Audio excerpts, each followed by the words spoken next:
Shalom. Firman Tuhan di Pengkhotbah 3 ayat 11 berkata, Ia membuat segala sesuatu menjadi indah pada waktunya. He has made everything beautiful in its time, ya. Dan kemudian di surat Yohanes dikatakan bahwa Allah adalah kasih. God is love. Oleh karena itu kita bisa berkata bahwa God is good all the time. Tuhan selalu baik setiap saat.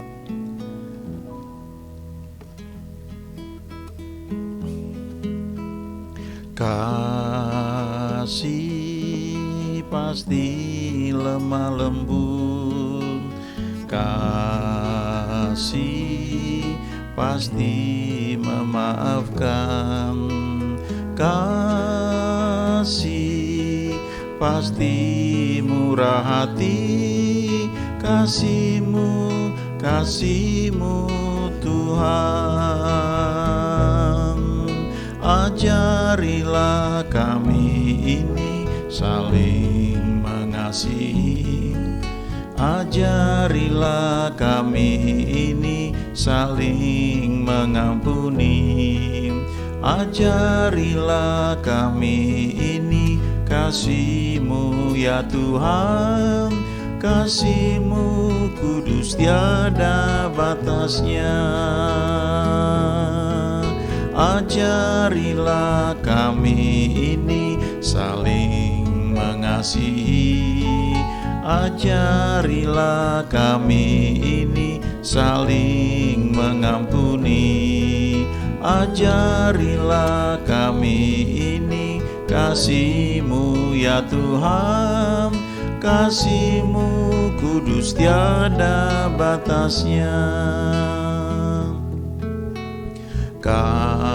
Kasih pasti lemah lembut, kasih pasti memaafkan, kasih pasti murah hati, kasih-Mu Tuhan. Ajarilah kami ini saling mengasihi, ajarilah kami ini saling mengampuni, ajarilah kami ini kasih-Mu ya Tuhan, kasih-Mu kudus tiada batasnya. Ajarilah kami ini saling mengasihi, ajarilah kami ini saling mengampuni, ajarilah kami ini kasih-Mu ya Tuhan, kasih-Mu kudus tiada batasnya.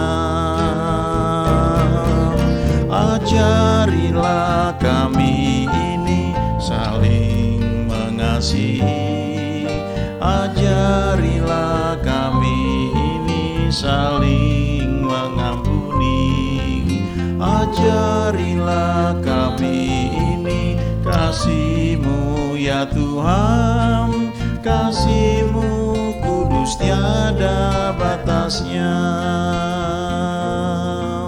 Kasih-Mu kudus tiada batasnya, kasih-Mu kudus tiada batasnya. Ada ayat yang menarik di kitab Amsal, ya. Saya mau bacakan ini, ada 2 ayat. Yang pertama itu dari Amsal 11 ayat 11. Bunyinya, berkat orang jujur memperkembangkan kota, tetapi mulut orang fasik meruntuhkannya. Nah, 2 ayat sebelumnya, ya, yaitu ayat 9, Amsal 11 ayat 9 berkata, dengan mulutnya orang fasik membinasakan sesama manusia, tetapi orang benar diselamatkan oleh pengetahuan. Nah, kita lihat di sini kuasa dari perkataan. Khususnya di sini perkataan dari orang fasik ya. Orang fasik itu orang yang nggak kenal Tuhan atau orang yang ya kasarnya orang jahat lah ya. Artinya ya orang yang memang tidak mengikuti karakter Tuhan, tuntunan Tuhan ya. Jadi dikatakan berkat orang jujur ya, orang yang bekerja dengan baik ya, misalnya di satu daerah ya, pemimpinnya jujur, itu bisa membuat kota itu berkembang jadi baik sekali. Tapi perkataan orang fasik bisa meruntuhkannya, dan itu terjadi di mana-mana ya. Mulut orang fasik bisa meruntuhkan sesuatu yang baik yang sudah dibangun ya.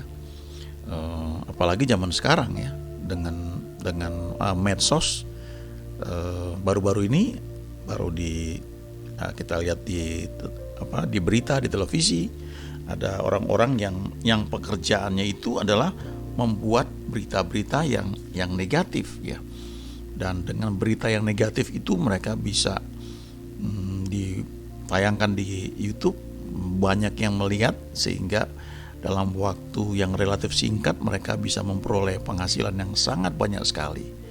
Tapi apa yang dibuat itu merusak ya, karena itu sifatnya hoax ya, dan itu mengacaukan banyak hal. Dan kemudian ada tindakan dari pemerintah ya, orang-orang tersebut diamankan. Nah, saya mau tunjukkan bahwa dari Alkitab sendiri dikatakan bahwa perkataan orang fasik atau mulut orang fasik itu bahaya sekali. Di Amsal 11 ayat 9 dikatakan, dengan mulutnya orang fasik membinasakan sesama manusia. Ya. With his mouth the godless man destroy his neighbor. Dengan mulutnya orang orang fasik ya, orang yang tidak percaya Tuhan, yang tidak bertuhan ya, itu menghancurkan tetangganya. Terjemahan lain mengatakan dishonest people, orang-orang yang nggak jujur, use gossip ya, menggunakan gosip to destroy their neighbors ya. Orang-orang yang nggak jujur, orang-orang yang ya pembohong ya, mereka mengarang cerita, mereka menggunakan gosip untuk menghancurkan tetangga mereka. Tapi kalimat berikutnya bagus sekali ya. Orang benar diselamatkan oleh pengetahuan. Through knowledge shall the righteous be delivered ya. Atau good people are protected by their own good sense ya. Ada terjemahan lain lagi yang mengatakan bahwa evil words destroy one's friends. Kata-kata yang jahat itu menghancurkan teman ya. Wise discernment rescues the godly. Jadi hikmat itu melepaskan orang-orang yang takut akan Tuhan dari kehancuran yang disebabkan oleh perkataan orang-orang jahat. Jadi artinya begini, kita hidup di lingkungan ya, di dunia ini yang begitu sangat maju, kita bisa melihat banyak berita ya di medsos, dan kita bisa memilih.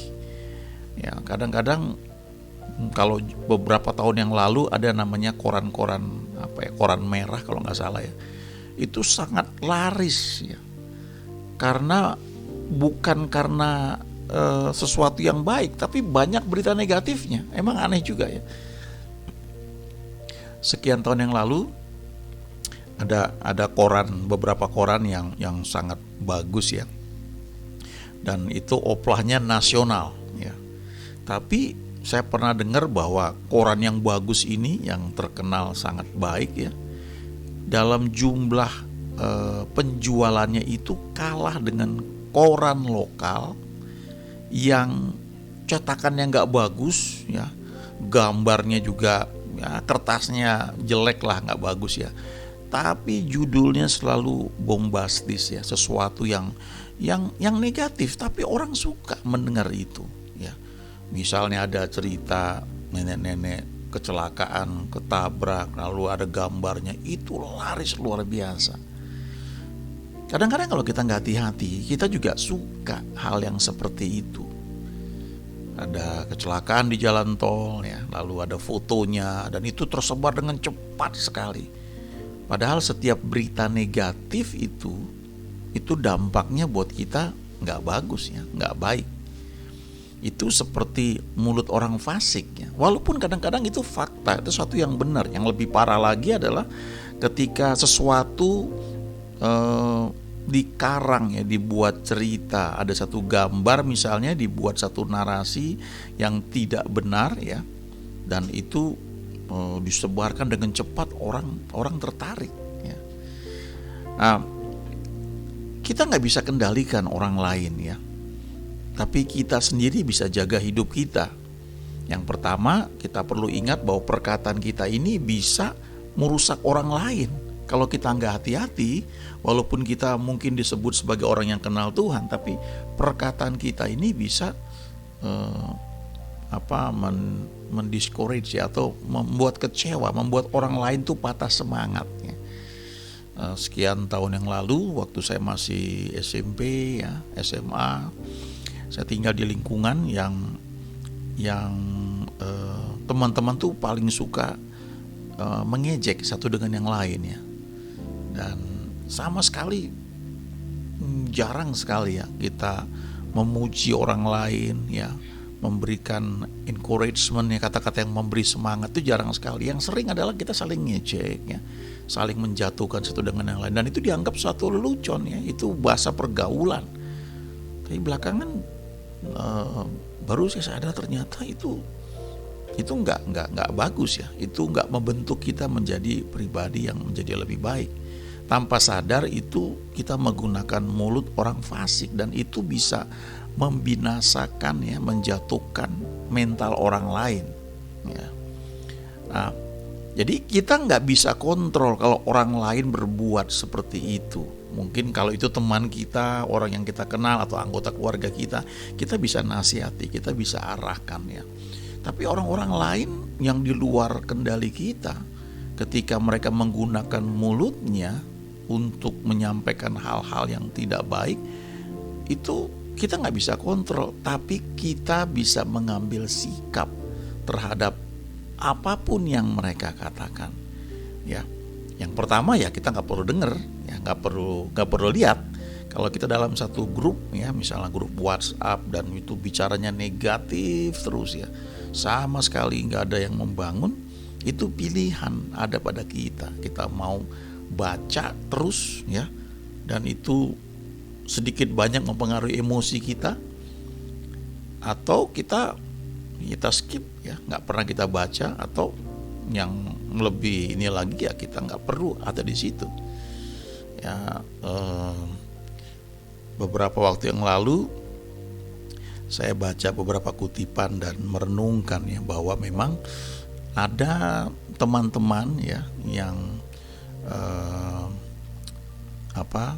bersama dengan kita itu untuk suatu masa. Mungkin teman sekolah, teman SD, teman SMP, teman SMA, teman kuliah.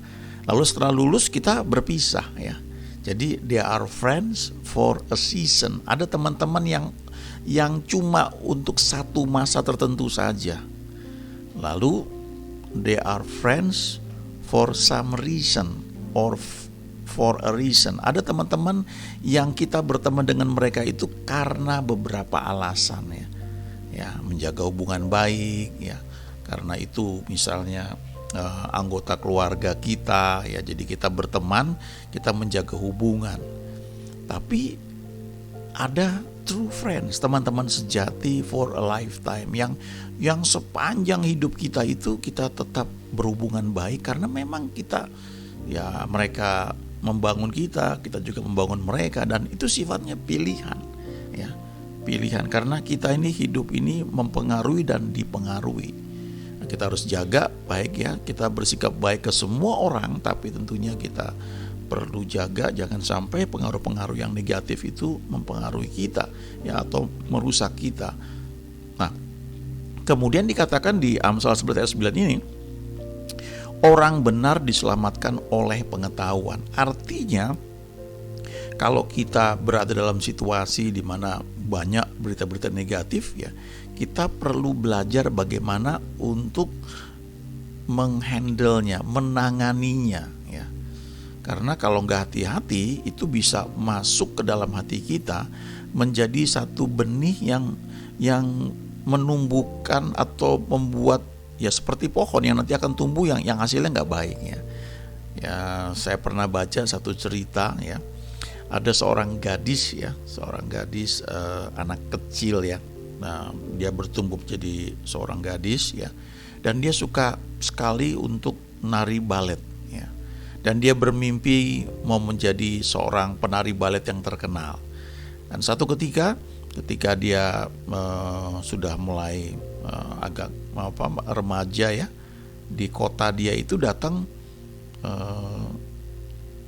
satu grup penari balet dengan gurunya datang, terkenal sekali ya pada masa itu di tempat itu. Jadi si anak gadis ini dia datang ya, dan dia nonton ya penampilan itu para penari balet, dan dia senang sekali. Selesai itu dia menghampiri ya guru atau pemimpin dari grup balet itu, dan dia bilang keinginan dia untuk menjadi seorang penari balet. Lalu si gurunya ini dengan acuh nggak acuh, karena banyak orang yang mau datang ketemu dia, nanya. Dia bilang, coba kamu nari situ ya. Begitu dia coba nari, beberapa lama nggak diperhatikan sama ini ya guru balet ini, dan dia bilang begini langsung, kamu nggak punya bakat jadi penari balet, nggak perlu kamu jadi penari balet, cari aja yang lain ya. Perkataan ini masuk ke dalam anak gadis ini dan membuat dia down sekali. Lalu dia melupakan impian dia itu untuk menjadi seorang penari balet ya. Dan waktu berlalu dan dia mulai bertambah dewasa, dia menikah, dia kubur mimpi dia itu untuk menjadi seorang penari balet. Nah, setelah sekian lama dia ketemu lagi dengan rombongan ini ya, dengan guru pelatih balet itu, ketemu lagi di satu acara, dan dia tanya ya, dia penasaran. Dia bilang sama guru ini ya, dia bilang begini, apa yang Bapak lihat dalam diri saya sehingga menurut Bapak saya nggak pantas, nggak cocok, nggak punya bakat jadi penari balet? Dulu Bapak pernah bilang itu kepada saya sekian tahun yang lalu. Ini guru baletnya kaget. Oh ya gitu. Saya bilang itu kepada banyak orang. Dan sebagian dari mereka itu memang akhirnya memang tidak jadi penari balet. Tapi sebagian dari mereka tetap percaya bahwa mereka bisa. Dan akhirnya mereka mengalahkan apa yang pernah saya katakan kepada mereka.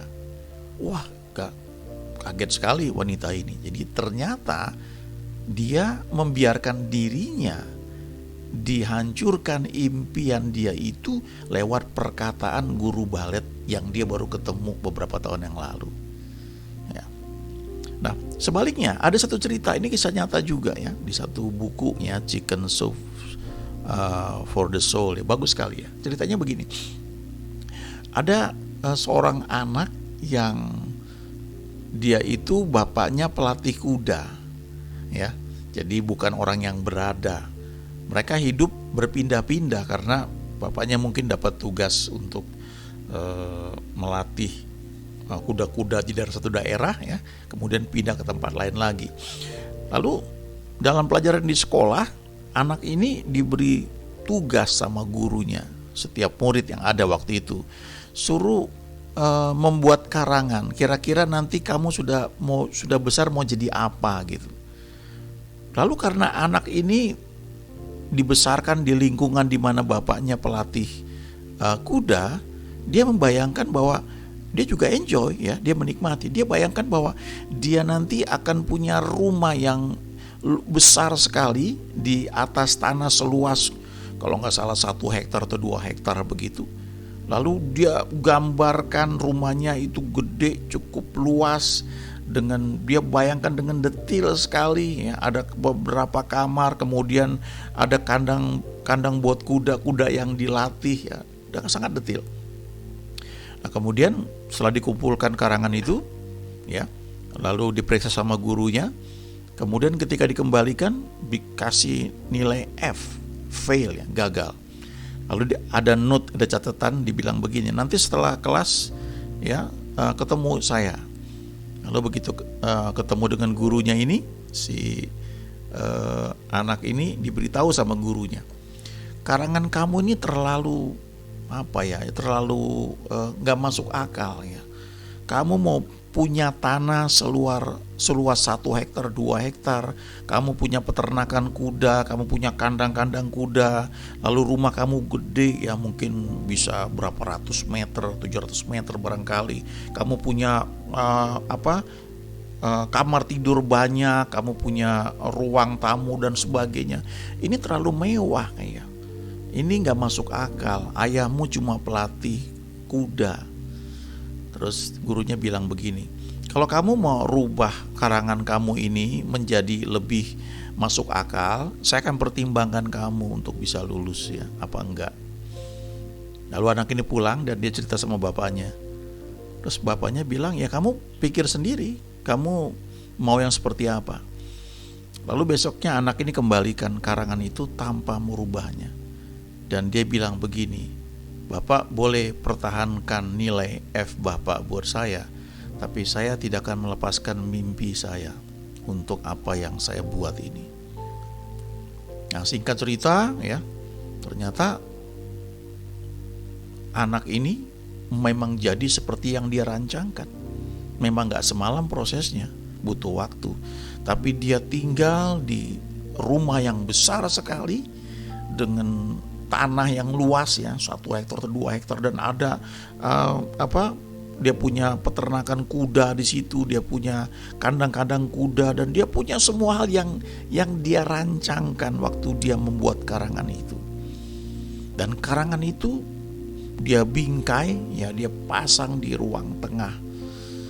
Dan uniknya waktu ini diceritakan, ditulis dalam buku tersebut ya, 2 minggu sebelumnya itu gurunya yang dulu pernah memberikan nilai F kepada dia untuk karangan dia, gurunya datang ajak murid-murid sekolah di mana dia pernah sekolah dulu untuk berkemah di tanah yang dia miliki itu.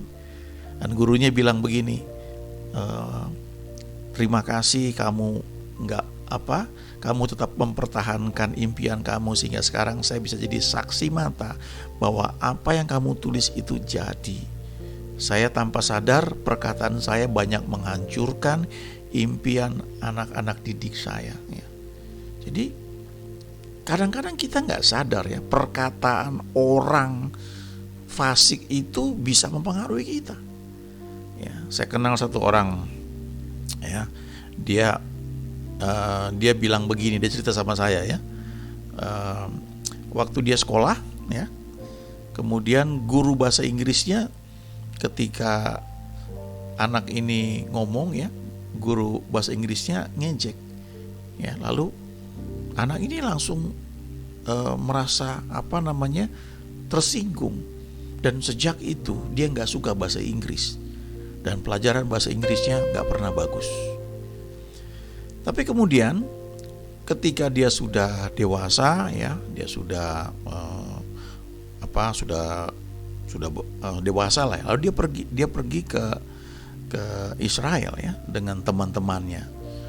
Nah, ketika dalam perjalanan itu ternyata ada masalah dengan tiket dia dan mesti ngomong bahasa Inggris, dan dia bahasa Inggrisnya karena dia nggak suka itu ya, dia jadi memang nggak terlalu lancar.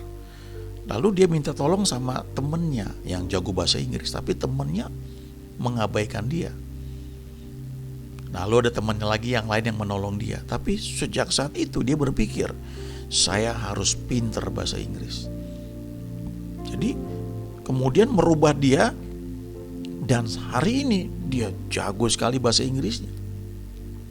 Jadi kita ini tanpa sadar ya, perkataan kita itu bisa menghancurkan hidup orang lain. Kalau orang itu menerimanya dan tidak mengcounternya ya, tidak bisa menanganinya. Sama juga kita juga begitu ya.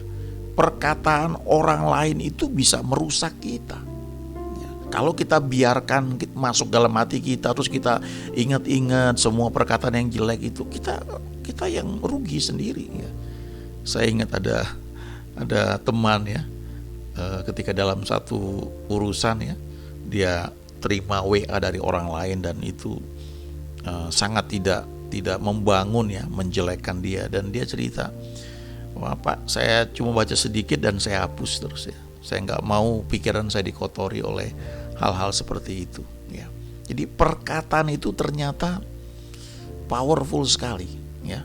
Kita mungkin kadang-kadang tidak sadar bahwa dampaknya bisa mempengaruhi hidup seseorang. Saya sempat melihat di YouTube itu ada satu bintang film terkenal ya. Mungkin teman-teman tahu ya, Denzel Washington ya, dia dapat piala ya, dari penghargaan dari sekolahnya, dari institut tempat dia itu belajar, dari American Film Institute kalau nggak salah, seperti itu ya.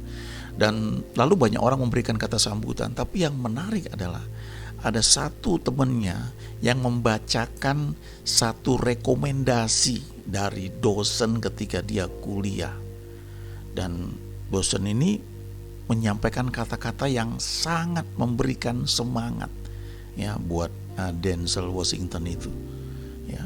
Dan ternyata surat rekomendasi itu ya itu dia bawa terus, bahkan dia simpen di dompetnya, dia baca, dan itu menolong dia menjadi orang yang kuat ya. Kata-kata apalagi yang mengucapkan adalah gurunya, dosennya. Kalau kita orang tua ya perlu hati-hati, karena perkataan kita itu powerful sekali ya buat anak-anak kita ya. Kalau kita seorang guru, seorang dosen, perkataan kita juga mempengaruhi sekali buat murid-murid kita ya. Itu powernya besar sekali. Nah, kita sendiri mesti belajar kalau ada perkataan yang negatif ke kita, kena kepada kita, kita harus tahu bagaimana menanganinya. Karena Amsal 11 ayat 9 mengatakan orang benar diselamatkan oleh pengetahuan. Pengetahuan apa? Pengetahuan kita akan Tuhan, pengenalan kita akan Tuhan. Itu ada di Hosea 4 ayat 6 dikatakan, umatku binasa karena tidak mengenal Allah. Ya, dalam bahasa Inggris itu dikatakan my people are destroyed for lack of knowledge. Umatku hancur atau binasa karena kurang pengetahuan. Ya, kurang mengenal Tuhan. Nah, kata knowledge di situ adalah kata yang sama yang dipakai di Amsal 11 ayat 9, bahwa orang benar diselamatkan oleh knowledge, oleh pengetahuan. Jadi yang disebut knowledge, pengetahuan ini bisa berarti wisdom, hikmat, tapi juga bisa berarti pengenalan akan Tuhan. Nah, kita bisa bertumbuh lebih jauh lagi oleh karena Tuhan. Itu sebabnya dengan kita mengenal Tuhan lebih jauh lagi, maka perkataan-perkataan yang negatif yang orang-orang ucapkan tentang kita atau kepada kita, kita bisa tolak itu, bahkan secara spesifik dalam doa, di dalam nama Yesus kita tolak itu, dan itu pengaruhnya menjadi enggak ada dalam hidup kita ya. Hati-hati dengan perkataan kita, karena itu punya pengaruh yang sangat besar ya. Kalau kita belajar hukum-hukum Tuhan terus ya, kita semakin sadar bahwa memang Tuhan kita selalu mau membuat yang baik dalam hidup kita. Walaupun kita ada di lingkungan yang mungkin tidak ideal ya, tidak baik, tapi perlindungan Tuhan itu lebih dari cukup untuk bisa menjaga kita. Tentu perlu kerjasama dalam hidup kita. Kita perlu belajar mengenal Tuhan. Kita tetap perlu percaya bahwa Dia adalah kasih, God is love. Kita percaya bahwa Ia membuat segala sesuatu menjadi indah pada waktunya masing-masing. Dan kita bisa berkata bahwa God is good all the time. All the time God is good. Amin.